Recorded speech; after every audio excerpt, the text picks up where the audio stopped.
Hey guys, and welcome to today's video. My name is Melissa Joyce. Thank you so much for joining me today. Today I am going to be reviewing and giving my thoughts on a foundation that has gotten a lot of hype, and that is the Ordinary Colors foundation. This one that I'm going to be talking about today is the light coverage foundation. It's the Serum foundation. When I did this order, I also ordered the full coverage foundation. I have not started testing that yet. The review for that will probably be out in about 2 weeks. Basically, I like to spend a good amount of time, at least a week, testing a foundation to really get a feeling for it with different primers, different powders, different ways of application. So what today's video is going to be is a few things. I'm going to talk a little bit about The Ordinary as a company. I'm going to tell you a little bit more about this product in particular. I am then going to show you my first impression day that I did, and then come back here at the end to give you my final thoughts, the pros and cons of this product, and the opinion that I've built up for it over time. I'm hoping to do a nice blend of first impression and more long-term review. So if you don't care about some of this stuff, you know that description box down below, you can find timestamps down there. I am putting timestamps in for everything in this video so that you can skip ahead to the parts that interest you. So The Ordinary is a brand that started out in skincare, and The Ordinary is a brand under an umbrella brand. The umbrella brand is called Serum, and they have a number of brands underneath. Probably about 10 or so, but The Ordinary is sort of their budget brand. The idea of this is that they say that they don't advertise, they don't do any like extra frills, things like that that's going to add cost to this product. This product is just paying for the product. Now, I have more recently seen ads for this online, like in, I think Instagram, in my Facebook, things like that. You know, when you go and look at a product's website or you do some shopping, it tends to pop up in your ads. I have seen that. So I think they do pay for a certain amount of advertising, but they don't go in for like the hype and launch parties and spokespeople and television commercials, all that kind of thing, which keeps their costs down. So their slogan is clinical formulations with integrity. And it's interesting if you read through their website, what they're basically saying is that there is a lot of hype involved in skincare. And as I said, this does start out in skincare. They say that a lot of things are just standard in the industry are going to be presented as if they're innovations and then charge you, you know, hundreds of dollars for products when there are things that every company does. So they talk about not having that hype, not sort of misleading consumers to think that something is a breakthrough or is going to have some crazy effect on your skin when it's something that's always been there in the industry, and then charging you more for it. So what they do is have a whole bunch of products that have, you know, clinical formulations, but they don't go along with the hype. They don't put the price point on it. They keep things at a very affordable price point. All of their products across all of their brands, including The Ordinary, are free of parabens, sulfates, mineral oils, a number of things I can't pronounce. Sorry, I'll try to pronounce it. Methylchloroisothiazolione, methyl lysothiazolione. I don't know how that's not the same. Animal oils, benzalkonium chloride, coal tar dyes, formaldehyde, mercury oxybenzone, all these kinds of things that it's free of. And they really are upfront about giving you ingredient lists. It's a very straightforward kind of brand. It's like, here's what it does, here's how you use it, here's all the ingredients involved. They're also not tested on animals, they are cruelty-free, and they even go as far as to say that they do not test on animals and do not pay others to do so. For this reason, none of their brands are sold in mainland China, since such sales require animal testing for registration purposes. So they are very clear about being cruelty-free. So one of the things about this brand is it can seem a little overwhelming for skincare. You know, you're not going to buy a moisturizer that has rosehip oil in it and it has vitamin C in it, retinol in it. Basically, you buy all of these things separately and combine it into your own routine. And it does give suggestions of routines on here and suggestions of what order you put it in when you are doing your routine, but it can seem very overwhelming to see a list of very scientific kinds of names for things and trying to put put a regimen together around that. Now, when I talk about this brand being affordable, I believe all of their skincare items are under $10, and that's under $10 Canadian. So some things like marula oil and rosehip oil, where some companies are going to be charging like almost $100 for them, you're going to be able to find it here for $9.90 Canadian. So while it can seem overwhelming, if you want these things in your skincare, it is worth it to figure it out and go through here, because you're going to get them at a really good price. And I do believe almost everything they sell is in 30 milliliters, which is 1 ounce bottles. Now, oftentimes when I look at a brand, I try to find out if there's any drawbacks, if there's any controversy, if there's anything like that. And I really didn't see a lot for The Ordinary or for Deciem. Basically, a lot of it was about how when they came out with these foundations, the one that I'm reviewing today and the high coverage one, they sold out right away, and they just had a lot of problems getting the production up to speed for the demand.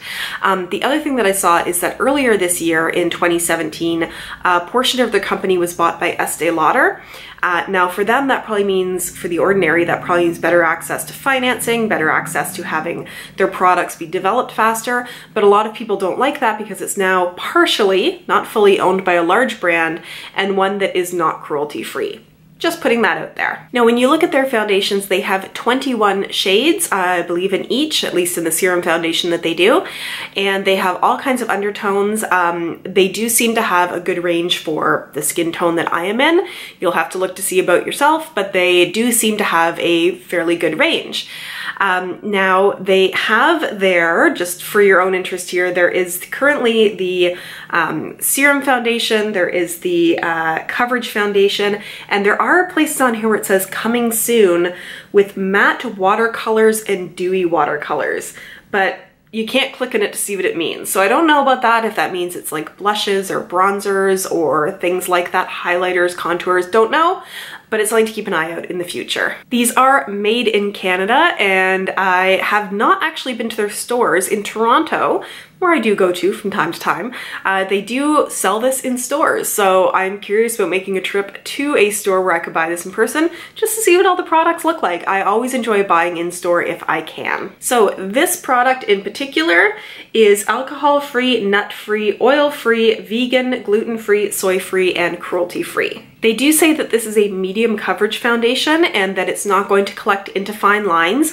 They do say that this should be, if you buy a product, it should work on within about 2 to 3 different skin tones. So there is a little bit of flexibility there if you don't necessarily get the one that is the perfect match for you. They also describe this as a semi-matte finish. I did get mine in the shade 1.1 neutral or fair neutral, and all it says about this is to dispense a small amount into the palm of your hand or the back of your hand and then spread outwards, preferably from the inside of your face outwards, but to use this to cover your face. What I will do here is insert some swatches against other foundations in my collection so that you get an idea of what this looks like in terms of tone and color for this one in particular. Here we have the Ordinary Serum Foundation in 1.1. This is the Milk Makeup Blur Liquid in Ivory. This is L'Oreal True Match in C2. And this is L'Oreal True Match in N2. So with that being done, I'm going to show you the footage of the first impression. What I have been doing in my first impressions is not using a primer, just to see how it wears on its own, whether it really makes a difference having a primer on the skin for the product. I do powder with whatever powder I feel like using, but I just start off with that blank canvas so that the primer isn't interfering with it, and then I try different primers as I use it over testing for the next while.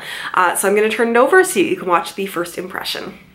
I do have some things with my skin to take care of today. My skin has not been playing as nice as usual. I know why. I have been eating more restaurant food than I should be lately. So I have some breakout here, a little bit of a breakout here that makes me a bit more red, a little bit up here, and just a few more bumps and texture than I normally have.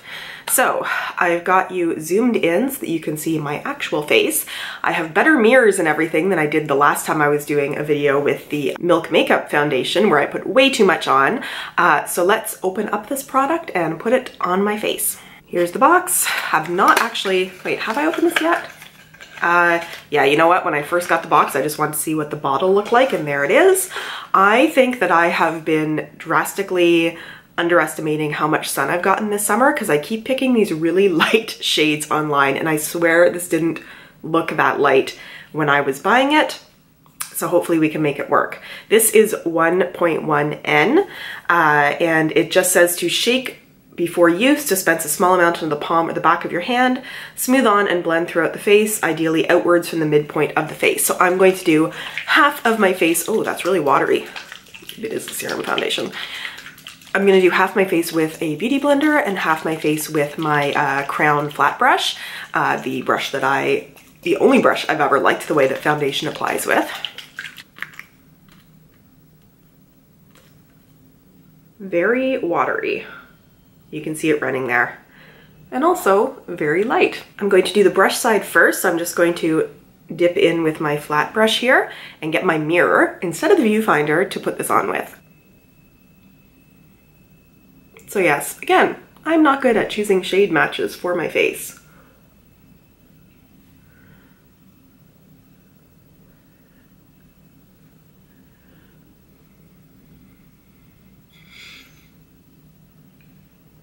It is light. It seems to move around a lot as I'm putting it on.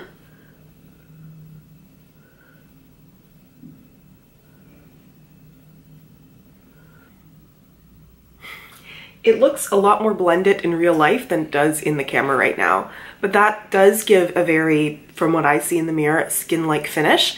I think it'll look better when I do both sides of my face and then we'll look close up. So let me use the other side with my beauty blender.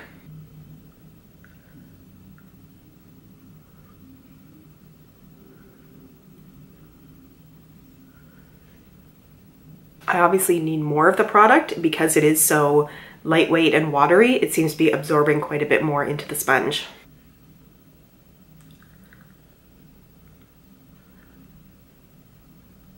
It's funny because on camera right now it's looking really unblended here, but in real life it's actually looking quite good. I like the way the finish looks better on this side, so I'm just going to go over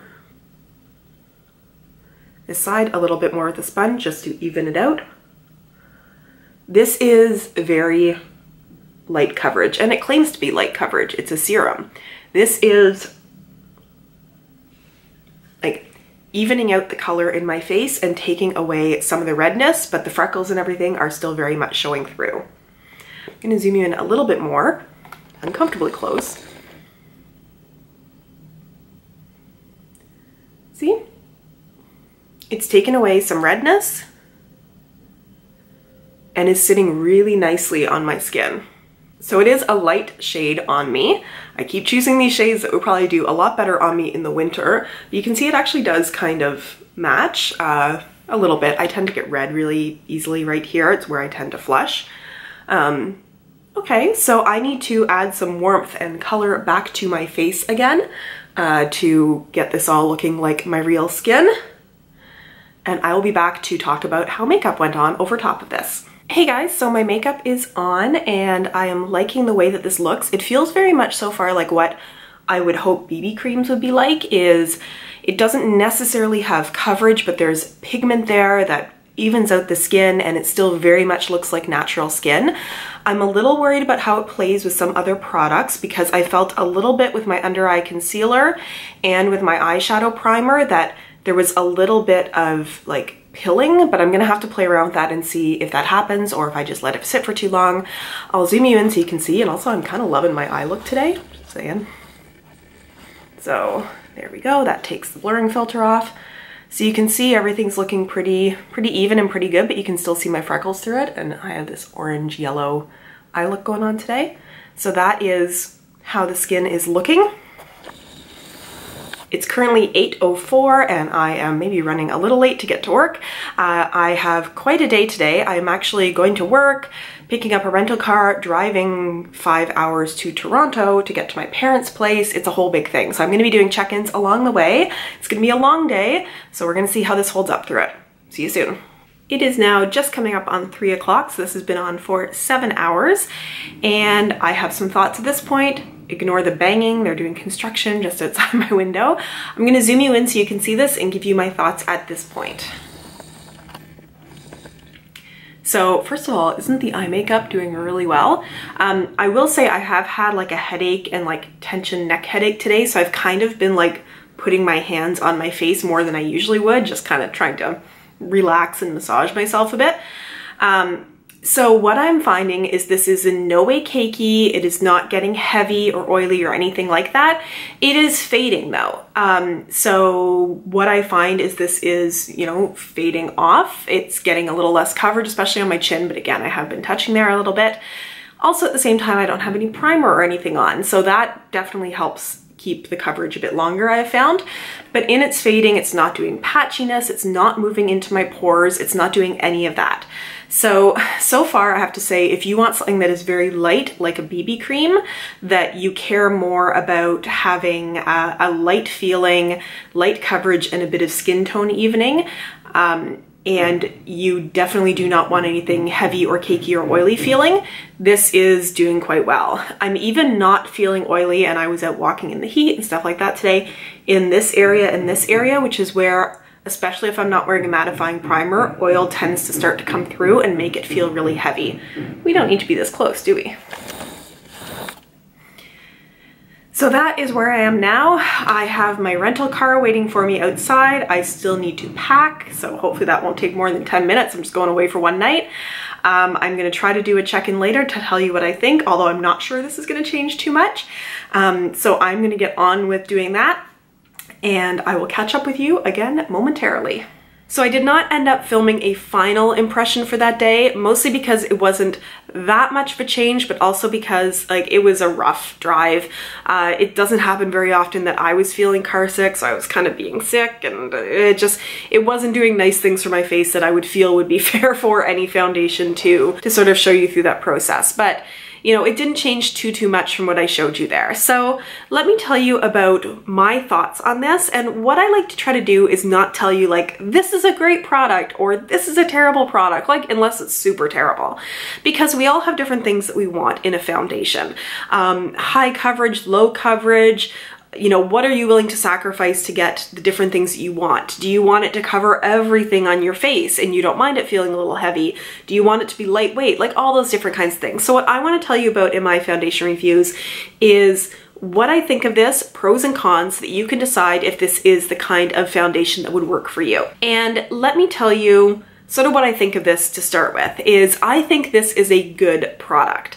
And you really can't beat the price on this. I know I didn't mention this before, but these are $6.90 Canadian. That is like half the price of a drugstore foundation here. So this gets a lot of leeway for just being super affordable. And here's what I find about this is you are going to like this if you want something that feels like a higher coverage BB cream. So where this really excels is how lightweight it feels. It does provide coverage depending on how much you shear it out. It's light coverage up to medium coverage, but it feels like nothing on your skin. It just blends right into your skin, and you do see sort of like your freckles and that kind of thing showing through. So you are going to need to use concealer if there's anything that you want to conceal, but it just evens out the skin tone and just provides nice even coverage. Some of you may know that I did a BB cream series a while back because I don't need super high coverage for my skin and I like my freckles to show through. What I want is something that evens the skin tone, takes away redness, and that is what this does. Like with the BB creams, I found so many of them almost felt like you mixed together a foundation with a moisturizer and things just moved around and gathered funny and didn't provide any coverage. This is almost exactly what I was looking for, is thin, lightweight, melts into the skin and gives coverage that evens out redness, that does provide a bit of and a good bit of coverage. I did some days where I built this up a little bit more, and you can get like a medium coverage from this, and never did it look cakey or flaky or dry or anything like this. Now what I will say on the con side is that this does fade through the day. So you are going to notice if you sort of rest like this that it's going to move away, that everything does fade a little bit. Like by the end of the day, it's not holding in there after like a 9-hour day as much as some full coverage foundations are. But that's not what it's here to do. I mean, we would all love it if there was a lightweight, doesn't cake, doesn't crease, foundation that feels like nothing on your skin, that is full coverage, that lasts all day, that doesn't leave you feeling oily. Like, we would love that, but that doesn't seem to exist right now that I've seen. So this is the one you're going to go to if you want light to medium coverage that feels like nothing on your skin, that evens out redness, that might fade a little bit by the end of the day, but is not going to leave you in any way feeling like greasy or heavy. Like, sometimes with some foundations, I'll feel like it's collected all my oil in like my T-zone and around this area. Doesn't do that. This is going to wear through the day as almost like it sort of wears off your skin instead of feeling like it starts to crease or bunch or do something where it's looking gross. So if you are the kind of person who wants lighter to medium coverage that is going to sort of fade away, as opposed to high coverage where you don't mind dealing with a little bit of like creasing and you know, bunching up, that kind of thing, then you're going to like this. And heck, for the price, go for it. Another con I would mention is I really enjoyed the way that this applied best with a beauty blender. But this is so liquidy, like hear that I would put 2 pumps of this on my hand, which would be a good amount of foundation. And as soon as I touched my beauty blender into it, it was like it disappeared into the sponge. So if you are using a beauty blender with this, like I like to, it's gonna eat this up because this is so watery. It just sucks right into the sponge. So if this was a more expensive foundation, I would find that frustrating because I would be spending money on foundation that is now stuck in my beauty blender, but it's less than $7 Canadian. So do I care that I lose a little bit of it? Not as much as I would if I was spending $30 or $40 or hey, even $15 on a foundation, because I can just reorder again and it doesn't feel like I'm losing that much. It's one of those things about evaluating value is not just how great the product is, but how great is the product compared to how much money you spend. Like if this was a $40 foundation, I would be much more critical about it fading by the end of the day, about it disappearing into my beauty blender. But for a $7 foundation in Canadian dollars, I think this is $5 American, I think. I really like this. Now, and I'm even gonna preface this by saying, it's not even that I like this for this price, I just like this. I think this is good. So if that's the kind of foundation you are going for, all those things that I mentioned, this is a good one to give a look at. And you're likely to find your shade match. You're likely to find that it's not going to cost you a lot out of pocket. And you know, you get a foundation plastic bottle with a pump and it's nice. It's good. I am very, very happy with this. So I feel like I've rambled on long enough. Those are my feelings about the Ordinary Serum Foundation.